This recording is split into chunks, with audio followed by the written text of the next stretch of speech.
அனைவருக்கும் வணக்கம். Post market report பார்க்கலாம். ப்ரீ மார்க்கெட் அனலைஸ் காலையில் 8 மணிக்கு நம்ம எந்த ஸ்ட்ரைக் எந்த விலைக்கு எபோ பிலோ சஸ்டடான என்ன டைரக்ஷன் இருக்குன்னு சொல்லியிருந்தோம். அது என்ன நடந்திருக்கான்னு பார்க்கலாம். இது முழுக்க மேக்ஸ் அடிப்படையில் எடுக்கும். நம்மளுடைய பொசிஷன் கிளாஸ் வருகிற ஆகஸ்ட் 16ஆம் தேதி துவங்குது.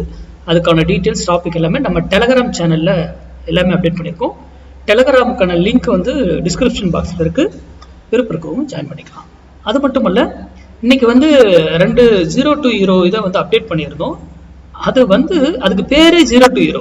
அதில் நான் ஒன்று மட்டும் தெளிவாக சொல்லியிருக்கேன். ஒன்று வந்து அமௌண்ட் கொஞ்சம் அதிகமாக இருக்குது, அது நீங்கள் உங்களுக்கு அந்த ரிஸ்க் எடுக்க முடியும்னா எடுங்க, இல்லைனா வேண்டாம் அப்படின்னு சொல்லியிருப்பேன். இன்னொன்று வந்து நீங்கள் தாராளமாக எடுக்கலாம், ஏன்னா அது அமௌண்ட் சின்னதான். 0 to hero அப்படின்னா என்னங்க, உங்கள் மணி 0 ஆகணும், இல்லைன்னா பெரிய ரிட்டர்ன் கிடைக்கும், அவ்வளோதான் அதுக்கு ரூலு. அதனால தான் அதுக்கு சின்ன அமௌண்ட்டில் நம்ம இன்வெஸ்ட்மெண்ட் பண்ணுறோம். அதுக்கு ஸ்டாப் லாஸ் இது அதுவும் வைக்கலாம். நான் இருந்தாலும் அதை வந்து 0 to hero கான்செப்டை மந்த் எண்ட் எக்ஸ்பைரி டேட் வரைக்கும் அதை பயன்படுத்தும். ஓகேங்களா? சரி, அதை விடுங்க. இன்னைக்கு நம்ம என்னைக்கும் யார் கொடுக்குறதையும் நம்பாதீங்க, இன்க்ளூடிங் மீ. நான் யூடியூப்ல இது டெலிகிராமில் கொடுக்குறதையும் நம்பாதீங்க. உங்க அனலைஸ் பண்ணி உங்களுக்கு அது சாட்டிஸ்ஃபைடாக இருந்தால் மட்டும் செயல்படுத்துங்க, இல்லையா அதை தவிர்த்துடுங்க. ஓகேங்களா? சரி, இன்னைக்கு நம்ம கொடுத்துருந்தது 25,100 கால். 102 ரூபாய்க்கு எபோ இருந்தால் மார்க்கெட் அப் சைடும், பிலோ இருந்தால் டவுன் சைடுன்னு சொல்லியிருந்தோம். பாருங்க, இதுதான் இங்கிருந்து போயிட்டு எகைன் 102 ரூபாய்க்கு கிட்ட வந்துட்டு தான் மேலே போகுது. ஏன் ஒய்? அது மட்டும் இல்ல, எப்போ நம்ம ட்ரேட் பண்ணியிருக்கணும், எப்போ எந்த இடத்துல நம்ம வாங்கியிருக்கணும், அதெல்லாம் ரூல் இருக்கு. அப்போ அந்த விலையில மட்டும்தான் நம்ம ட்ரேட் பண்ணணும். சரி, இங்க போனவர் ஏன் இதுக்கு மேல அவரால் போக முடியல? இதுக்கான விடைகள்லாம் தெரியணும். மேக்ஸ் மார்க்கெட்டுங்கிறது மேக்ஸ், அதுவும் இன்ட்ராடேங்கிறது ஃபுல்லி மேக்ஸ் தான். அதை சார்ந்து மட்டும்தான் நம்ம ட்ரேட் பண்ணுவோம்.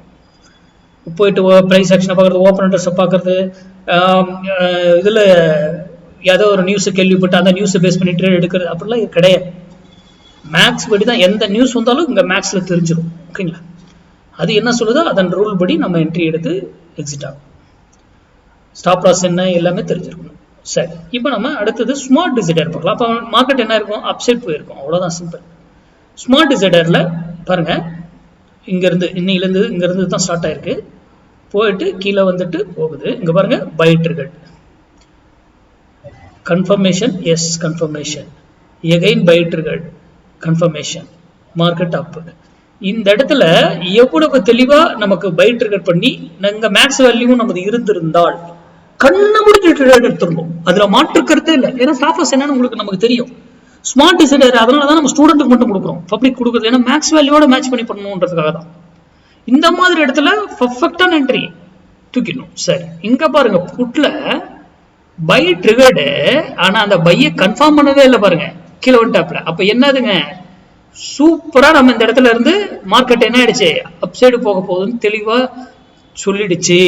அப்போ மேக்ஸ் வேல்யூல எவ்வளவு தெளிவா ஸ்மார்ட் டிசைடர்லயும் மேட்ச் பண்ணி கொடுத்துட்டு போறாங்க. எகைன் பாருங்க, இங்க வந்து தான் ஒரு பை ட்ரிகர் பண்ணி அதை கன்ஃபார்ம் பண்ணி ரீடெஸ்ட் பண்ணி அதுக்கான டார்கெட் கொடுத்துருக்காங்க. அது நமக்கு தேவையில்லை. ஆனா இவர் வந்து பைல போயிட்டாரு. பைல போனவர் பெரிய ரிட்டர்னே நமக்கு கொடுத்துருக்காரு. இதெல்லாம் அடிஷனலாக தான் பயன்படுத்தணும், மேக்ஸ் வேல்யூவோட மேட்ச் பண்ணி தான் பயன்படுத்தணும். நன்றி, வணக்கம், வாழ்க வளமுடன்.